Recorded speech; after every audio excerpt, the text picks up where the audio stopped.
Ouvrons nos Bibles dans Genèse. Aujourd'hui, je vais prier. Je vais prêcher très peu parce que demain, ce serait le match final. Final, penalty. Quelqu'un a un ballon ici? Est-ce qu'il y a un enfant qui a un ballon? Je vais tirer un penalty. J'ai un enseignement qu'on va appeler penalty. Alléluia. S'il y a un enfant qui a un ballon, qu'il m'amène un ballon ici, je vais tirer un penalty là-bas. On mettra un gardien. On mettra pasteur français, ce poteau-là. Le frère, il va faire une révolution là. Alléluia. On va lire Genèse chapitre 15. Oh Jésus. Je dis Seigneur, aide-moi le premier. Seigneur, aide-moi. Vous savez, je ne suis pas toujours satisfait de moi-même. J'ai toujours envie de progresser. Je sens que je peux encore progresser. Je veux encore vivre de plus grandes choses. Vous savez, un homme de Dieu peut priver d'autres personnes de guérison et de délivrance. Voilà pourquoi on doit se consacrer. Vous savez, je vous ai toujours dit ça. C'est un enseignement que je donne aux hommes de Dieu qui me suivent sur Internet. La consécration a deux dimensions. Bon, je pourrais dire, il y a trois dimensions. Il y a la première dimension où on se consacre à Dieu pour quitter le monde. On se met à part. On sort du monde. On se met à part pour servir Dieu. Il y a la deuxième dimension. On se met à part pour vivre sa destinée. On est déjà sauvé, mais on a compris qu'on a une destinée, une mission à accomplir. Voilà pourquoi on dit Jésus-Christ a fait ceci afin que les Écritures s'accomplissent. Donc, il y a un scénariste qui est Dieu, qui a déjà écrit ta vie, qui a déjà tracé les choses pour toi. Maintenant, il faut que tu apprennes à écouter le Saint-Esprit et que tu puisses marcher sur les traces. Vous savez, un acteur ne fait pas n'importe quoi. Un acteur répète un scénario qu'un scénariste a écrit. Alléluia. Et la troisième dimension maintenant de la consécration, c'est cette consécration que les hommes de Dieu ou des chrétiens qui sont appelés à servir Dieu ont. Je jeûne, non parce que j'ai envie d'être délivré. Je jeûne, non parce que je veux pas tomber. Mais je jeûne parce que je sais que Dieu a mis en moi un don de guérison. Je veux que ce don soit très efficace, que quand j'impose le main, que la gloire de Dieu se manifeste. Voilà pourquoi Jésus a dit à ses disciples, je me suis sanctifié pour vous. Je ne me suis pas sanctifié pour moi-même, mais je me suis sanctifié pour vous. Et j'ai compris cela, un homme qui est appelé au ministère, des fois peut priver des gens même du salut, s'il n'obéit pas. Voilà pourquoi Dieu va dire, fils d'homme, je te dis, va dire au pécheur qu'il mourra. Si tu ne lui dis pas, ce pécheur mourra. Dieu le dit, il mourra dans son péché, mais je te demanderai son sang. Il y a des gens qui peuvent mourir dans le péché parce que toi, tu n'as pas accompli ta mission. Faites attention, nous ne sommes pas là pour rigoler. Dieu devient exigeant, plus on grandit dans la foi. Applaudissez le Seigneur Jésus. Alléluia, alléluia. Oh, Yamashoro Baba. Genèse 15. Après ces événements, la parole de l'Éternel fut adressée à Abraham dans une vision en ces termes. Sois sans crainte, Abraham, je suis moi-même ton bouclier et ta récompense sera grande. J'aime cela. Chaque jour que je me réveille, je vous dis, je répète toujours, ma récompense sera grande. Apprenez à penser la parole de Dieu. Vous savez, quand vous confessez, vous déclarez, vous répétez, vous confessez, vous déclarez, vous répétez, et vous allez tellement le répéter que ça va devenir votre manière de penser. Et quand vous allez commencer à penser la parole, comme dit les Écritures, vous deviendrez ce que vous pensez. Vous deviendrez vous-même la parole. La parole sera en vous et vous serez dans la parole. Et cela va affecter votre foi. Ta récompense sera grande. Oh, oh, je sens une onction tellement forte. Je ne sais pas, il y a quelqu'un là que Dieu veut, qu'il lève ses yeux et qu'il arrête à pleurer sur sa vie. Il y a quelqu'un qui doit arrêter de pleurer sur sa vie. Il y a des gens ici qui sont désillusionnés. Vous savez, quand tu t'es converti, tu croyais à de grandes choses. Tu t'attendais à de grandes choses.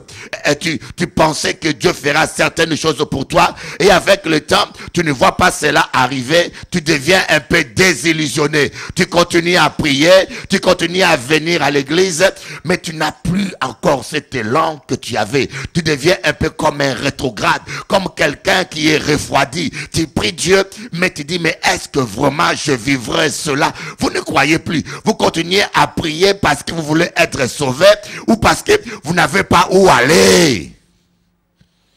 Mais ce soir, Dieu te dit, Dieu veut restaurer ta foi ce soir. Dieu veut te dire, ça peut durer 10 ans, ça peut durer 20 ans. Ce que Dieu t'a dit s'accomplira. Applaudissons le Seigneur juste. Oh. Vous savez, je ne sais pas quel genre de prophétie que vous recevez. Beaucoup de gens disent Dieu m'a dit, et surtout dans les églises, les gens disent Dieu m'a dit. Oh, la plupart des fois, Dieu n'a rien dit. Dieu m'a fait la grâce. Vous savez, quand vous prophétisez de la part de Dieu, je sais si c'est Dieu qui parle ou pas. On appelle ça le don de discernement des esprits. On ne discerne pas seulement les démons, mais on discerne aussi le Saint-Esprit. Quand quelqu'un parle de la chair, j'ai suivi sur Internet un charlatan que beaucoup de gens suivent, qui enseigne de fausses doctrines.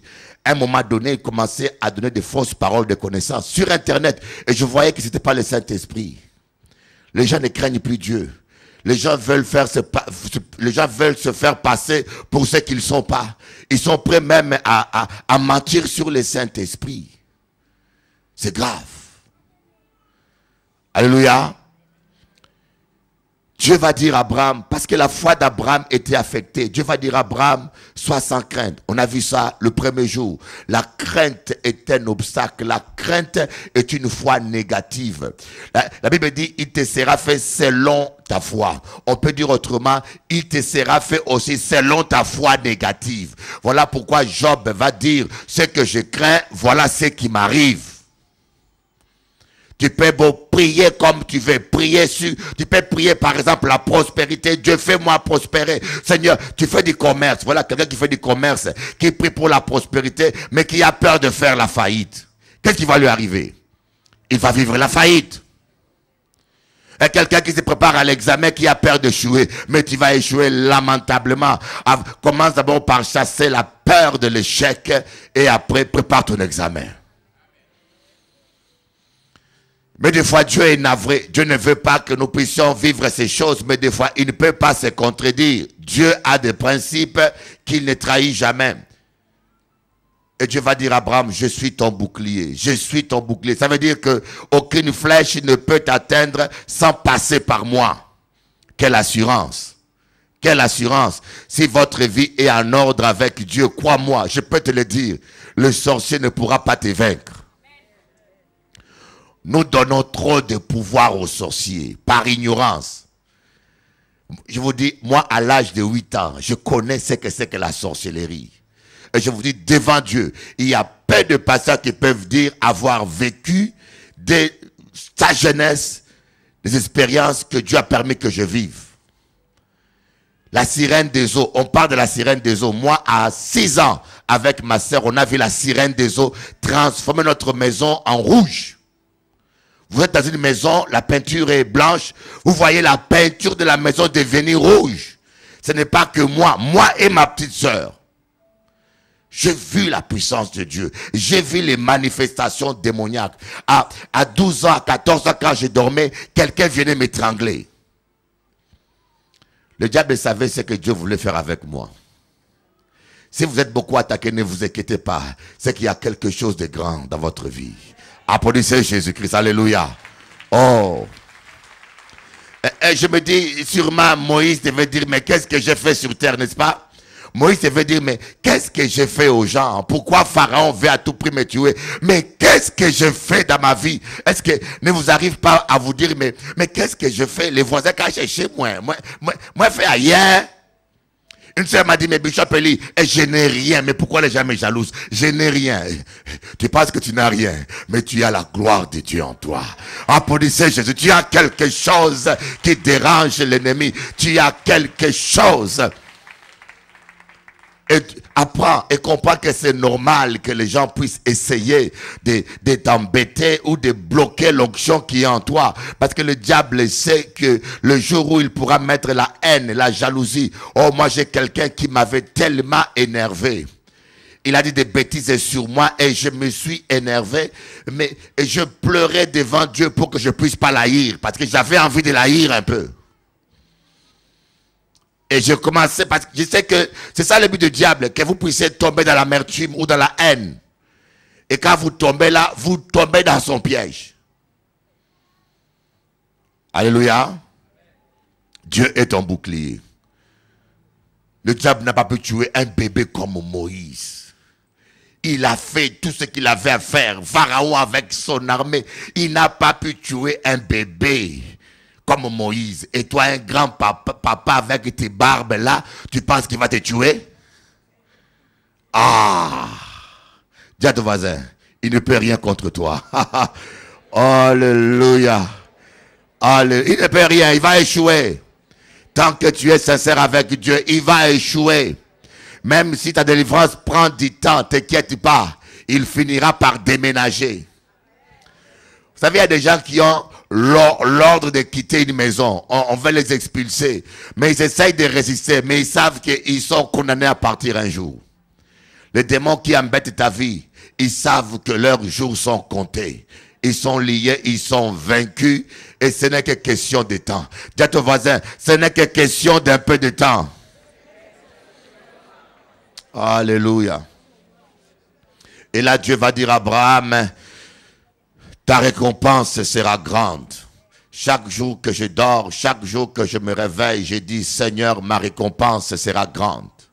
Ma récompense sera grande. Les gens m'ont traité un peu de fou. Ils disent, mais comment tu peux laisser une grande église comme l'église de la Guadeloupe, laisser un bureau, laisser des émissions de télévision, aller souffrir à Paris dans le froid, dans l'hiver, sans salle, sans bureau, sans voiture. Mais comment tu peux faire ça? J'ai dit, écoutez, j'obéis simplement au Saint-Esprit. Une chose que j'ai appris avec Dieu, le Saint-Esprit a toujours raison. Peu importe ce que je vis, peu importe ce que je vis dans le présent, même si je manque de salle, même si j'ai froid, même si c'est dur, mais je sais une seule chose, avec le temps vous direz, le Saint-Esprit avait raison. Apprenez à obéir au Saint-Esprit. Alors là, après, quand Dieu va commencer à restaurer la foi d'Abraham, Abraham va dire à Dieu, Seigneur, que me donneras-tu comme? Que me donneras-tu, Seigneur? Je n'ai pas d'héritier. C'est Eliezer qui est né dans ma maison qui sera mon héritier. Et Dieu va dire à Abraham, change ta manière de penser. Ce qui ne va pas, c'est que tu viens dans l'évangile, tu viens dans le royaume des cieux, mais tu n'as pas changé ta manière de penser. Tu continues à penser toujours comme un païen. Tu continues à penser toujours avec les critères du monde. Il y a des femmes qui pensent que plus elle expose son corps dehors, plus vite elle va se marier.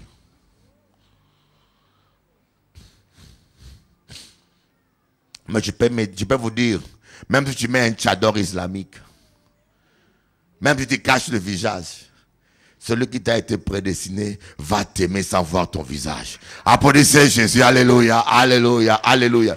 Mais je vous dis, il y a beaucoup de chrétiennes encore qui jouent à la séduction. Qui s'imaginent qu'en séduisant ou en exposant son corps ou en mettant toute forme de peinture sur la tête ou bien en rajoutant des cheveux ou en rajoutant des pieds, en montant un peu avec des talons. Vous savez, les talons sont dangereux pour une femme. Vous savez pourquoi? Les femmes qui mettent trop de talons finissent par avoir des mollets de joueurs. Ça devient... ça devient des fois... Parce que Yoka fait ça. Yoka fait muscle. C'est qu'à devenir musclé comme un homme. Alléluia. Je me rappelle à Paris, quand j'étais arrivé à Paris, mon Dieu, je vous dis, c'est la première fois que j'ai vu ça. Je venais tout frais de l'Afrique, je me sens dans le métro, je vois un homme qui met les cheveux comme ça, une femme qui fait ça. Mais elle était belle. Je dis, quelle belle femme. J'étais assis, je regardais, ah, elle est belle. Mais quand j'ai baissé les yeux, my God, j'ai vu des mollets secs comme un cabri. C'était un homme. Ah! Ah! J'étais dégoûté. Oh my God. Et j'ai appris à ne pas regarder l'apparence. Alléluia. Oh my God. J'étais dégoûté. Je vous dis franchement, j'ai eu honte pour moi-même. J'ai convoité un homme. Oh my God. Seigneur, aie pitié de moi. Alléluia. Oh Jésus. Je sais que cela a été arrivé au son frère Sylvain une fois. Alléluia. Voyez, Dieu va commencer à changer la manière de penser d'Abraham. Vous savez, j'ai pris, je ne sais pas, ce matin, je voulais venir avec la monnaie de Madagascar. J'étais à Madagascar, j'ai pris beaucoup de monnaies de Madagascar. C'est sur mon, la table de l'hôtel. Je voulais amener ça. Voyez, tu peux avoir à Madagascar, quand tu prends 1000 euros, tu les changes à monnaie malgache, tu deviens millionnaire. Je dis, oh, j'ai l'occasion pour une fois de devenir millionnaire. Je l'ai tellement confessé. Je dis, bon, je vais changer mes 1000 euros en Madagascar. Comme ça, je serai au moins millionnaire pendant 10 jours. Mais tu es millionnaire, mais tu ne fais pas grand chose avec les millions. Amen. Avec des millions, tu achètes à peine 10 pains. Et alors, j'étais là. Et quand je vais devenir ici, j'ai vu la monnaie. J'ai dit, voilà. Quand tu amènes la monnaie malgache, 10 000, un billet de 100 000. Mais tu peux faire quoi avec ici? Rien du tout. Hier, j'étais au restaurant avec les jeunes filles de la chorale. Et j'ai payé à manger et j'ai oublié, à la place de 5 euros, j'ai mis 10 000 billets de malgache. Et le monsieur a compté. Il m'a dit, écoutez, c'est ta monnaie, réponds. Et nous voulons, il dit, excuse-moi, c'est pas la triche, mais j'ai confondu. Voyez, la monnaie doit être utilisée dans le pays où il est en valeur. Quand tu es dans le royaume des cieux, il faut utiliser la monnaie du royaume des cieux.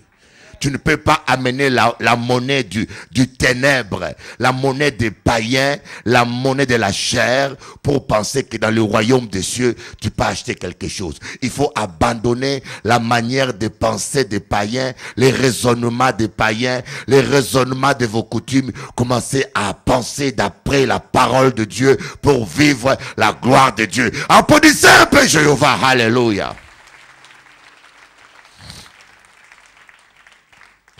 On va voir maintenant le verset 5. Abraham va dire, oh Seigneur, qu'est-ce que je deviendrai? Dieu a dit non, Eliezer, lui, c'est pas lui qui sera ton héritier, mais ton héritier sortira de tes entrailles. Il le mena dehors et dit, contemple le ciel et contemple les étoiles. Si tu peux les compter, il ajouta, telle sera ta descendance. Dieu amena Abraham dehors. Et vous savez, il y a des gens qui n'évolueront jamais parce qu'ils ne vont jamais dehors. Vous savez, il y a des gens qui sont en Guadeloupe qui n'ont jamais été à Marie-Galante. J'espère qu'il n'y en a pas ici. Il y en a qui sont nés à Basse-Terre, ils n'ont jamais été à Saint-François. Ils connaissent simplement la soufrière. Vous voyez, quand vous restez borné dans un milieu, dans une culture, dans une mentalité, cela aussi va borner votre foi. Plus vous voyagez, plus vous comprenez que le monde est grand. Et plus vous découvrez des choses qui doivent changer en toi. Alléluia.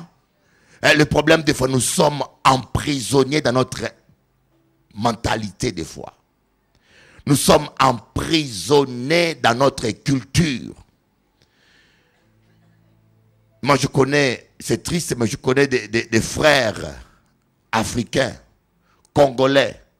Un qui a fait 10 ans en Angleterre, il ne parle pas une phrase d'anglais.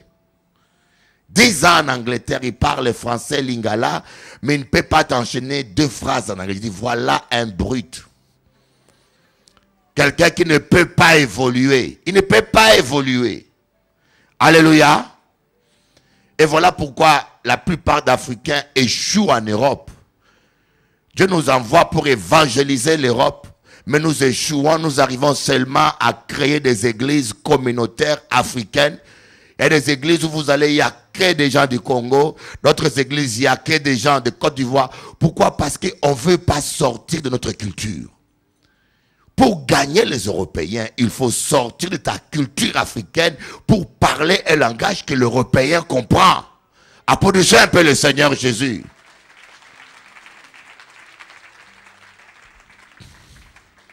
Même dans le couple, il y en a qui n'arrivent pas à se comprendre parce que chacun reste dans son éducation. Il y a des gens qui ont une éducation inversée. Dieu va dire à Abraham, sors. Faites attention avec l'environnement où vous êtes. Comme je dis au couple, lorsque Dieu te bénit, tu donnes une bonne femme, une gentille femme. Il faut en prendre soin. Et le problème qui se passe, vous allez voir, les femmes dépriment plus que les hommes. N'est-ce pas vrai? Pas beaucoup d'amen. Les taux de dépression, les femmes sont quadruples. Pourquoi? Parce que la plupart d'hommes sortent dehors.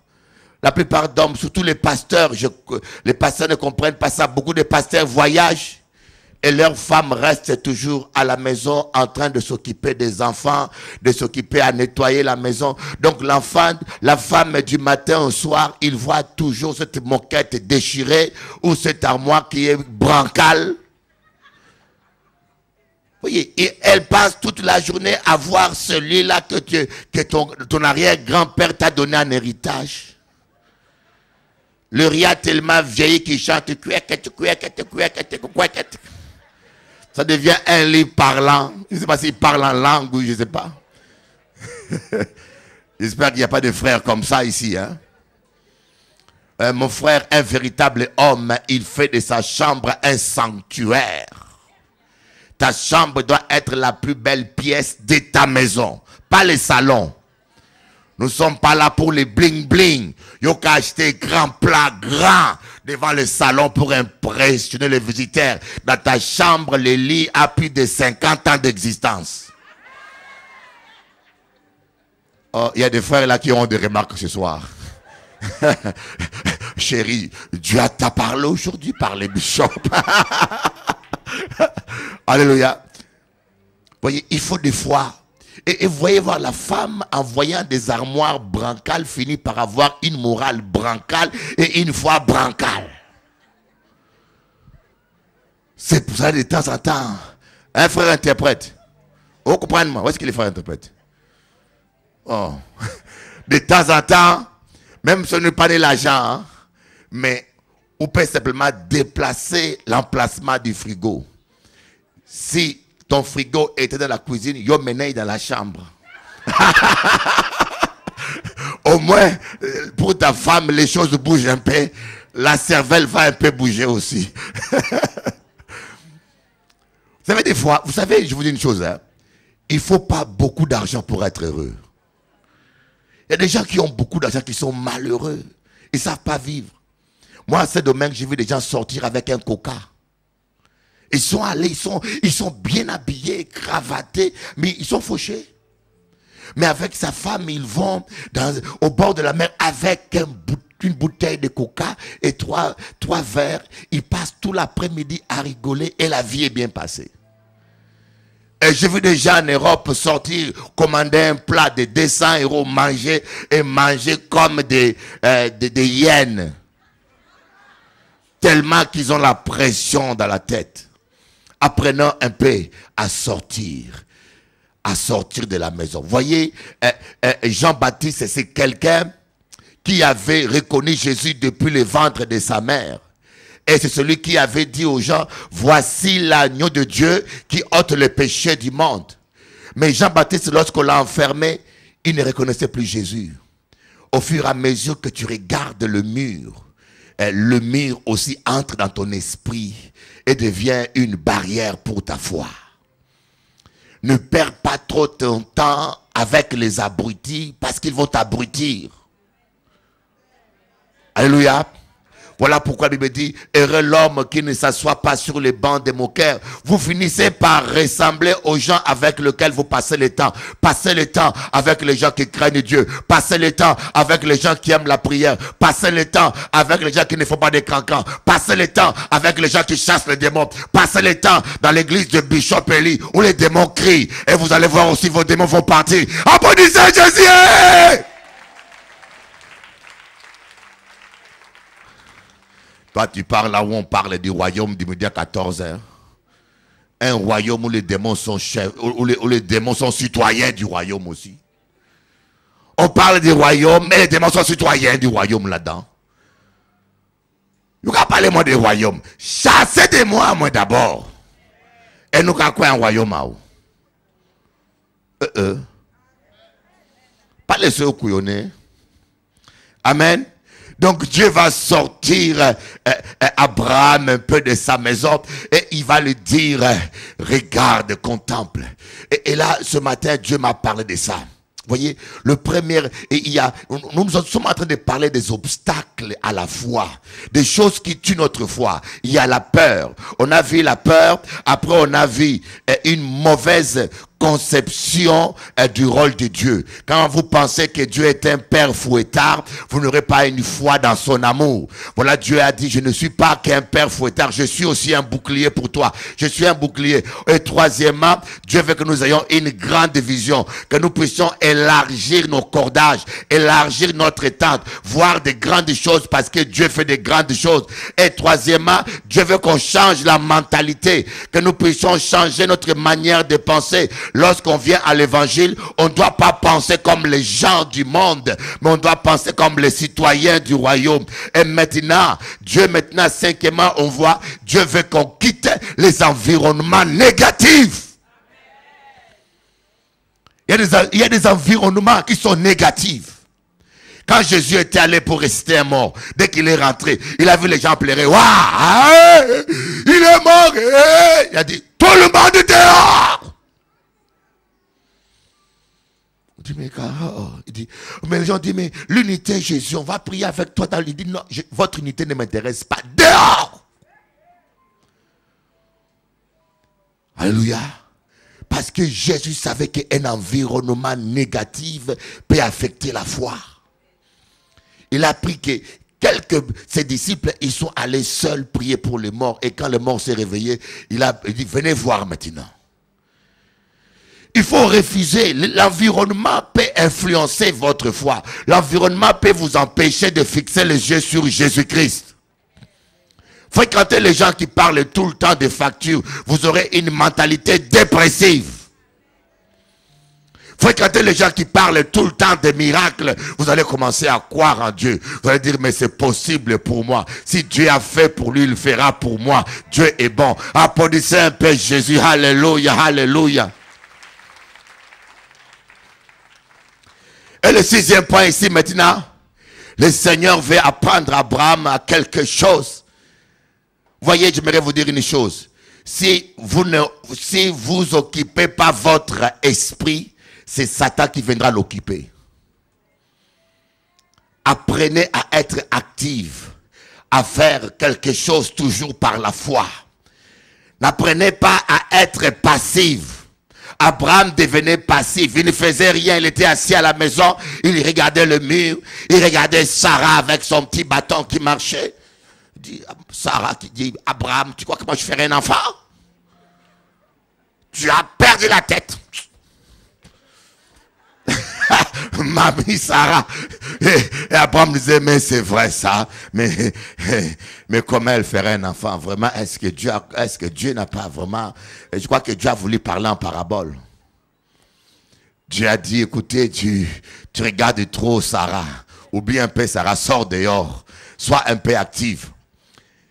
Soyez actifs et occupez votre esprit à faire quelque chose. Apprenez à regarder loin. Ne regardez pas les 4 murs de la maison. Apprenez à voir au-delà de vous. Ayez des grands projets qui dépassent votre tête. Alléluia. Quand vous avez des grands projets qui dépassent votre tête, cela va vous inciter à aller toujours plus loin. Applaudissez Jésus-Christ. Alléluia. Il faut voir plus. Il y a des gens qui se contentent. Quand les gens deviennent satisfaits, ils deviennent stériles. Il y en a qui sont satisfaits de leur situation. Ils sont satisfaits d'être toujours locataires à vie. Ils sont satisfaits de la médiocrité. Il faut relever ta tête pour dire maintenant, je dois aller plus loin. Chaque fois que tu atteins un but, relève le plafond et vois encore plus loin. Tant que tu es vivant, il faut que tu sois toujours en train de progresser de victoire en victoire, de gloire en gloire. Applaudissez Jésus. Alléluia. Alléluia. Il a dit, compte les étoiles si tu peux compter. Oh, apprenez à faire la comptabilité avec l'argent que vous n'avez pas. Tu dis, chérie, écoutez, dans 2 ans, on doit acheter une maison, mais cette maison-là vaut 5 millions. Donc, Dieu va faire un miracle. Mais il faut pas. Vous savez une chose, moi, il faut pas aussi rêver, hein, n'est-ce pas? Il faut pas délirer. C'est que si Dieu me dit, Bishop Eli, je te donne ce château-là pour toi, je commence à faire les projets et la comptabilité pour les châteaux que Dieu m'a révélés. On ne se donne pas des défis dans la chair comme ça, non. Le Saint-Esprit doit d'abord te parler. Et si Dieu te donne une vision, il y a toujours une provision qui va avec. Et j'aimerais vous dire quelque chose. Que Dieu vous aide à me croire. Il y a un projet. Dieu a un projet d'avenir. Un projet de paix. Un projet de prospérité. Vous êtes quelqu'un pour qui, vous savez, nous les hommes, nous arrivons à prévoir même l'héritage pour nos enfants.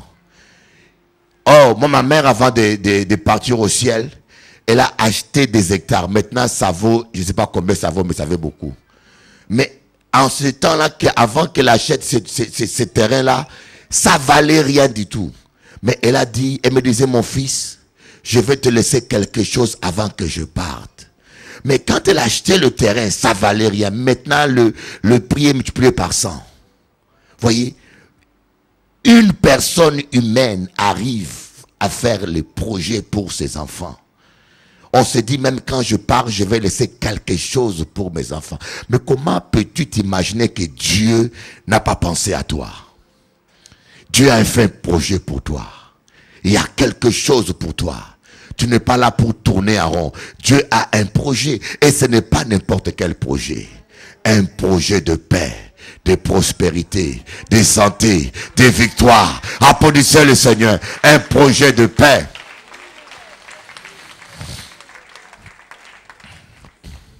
Oh, mais l'heure va tellement vite, Seigneur. Qu'est-ce qui se passe? Je commençais à 7h30, c'est ça? Hein? Il faut toujours passer, puis il faut toujours surveiller l'heure. J'aime pas trop parler. 7h30, hein?